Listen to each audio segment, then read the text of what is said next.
নমস্কার বন্ধুরা। আজ যে সিনেমা নিয়ে কথা বলবো রিলিজের পর থেকেই বেশ চর্চায় আছে।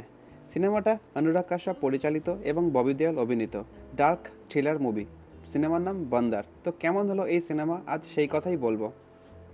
ববি দেওয়াল একজন জনপ্রিয় কিন্তু বর্তমানে হারিয়ে যাওয়া একজন টিভি স্টার এবং সিঙ্গার। সময়টা এমনিও ভালো যাচ্ছিল না, তার উপরে হঠাৎ করে একদিন ধর্ষণের অভিযোগ আসে তার বিরুদ্ধে। তারপরেই তার জীবন পুরো ধ্বংসের দিকে যায়। ইন্ডিয়ার যে আইন, সেই আইনের দুর্বলতা আর জেলের ভিতরের দৃশ্যগুলো কিভাবে চলতে থাকে এবং ববি দেওয়ালের লড়াই, এই নিয়ে সিনেমাটা এগোতে থাকে। এই সিনেমায় ববি দেওয়ালের অভিনয় অনবদ্য।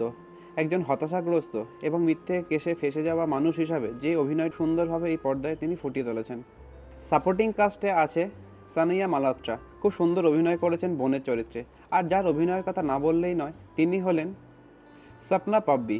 লাস্টে শুধু একটা চোখের দৃশ্য আছে, সে চোখের দৃশ্যটাই এত সুন্দর। বড় বড় তারকাদের সারা কেরিয়ারের অভিনয় হয়তো আপনারা দেখেননি। সিনেমাটা সমাজের এমন এক দিককে তুলে ধরে যেটা নিয়ে সাধারণত খুব একটা সিনেমা হয় না। পুরুষদের ওপরে নির্যাতন এবং পুরুষদের মিথ্যে ফাঁসিয়ে দেওয়া, এই নিয়ে সিনেমা কিন্তু খুব কমই হয়।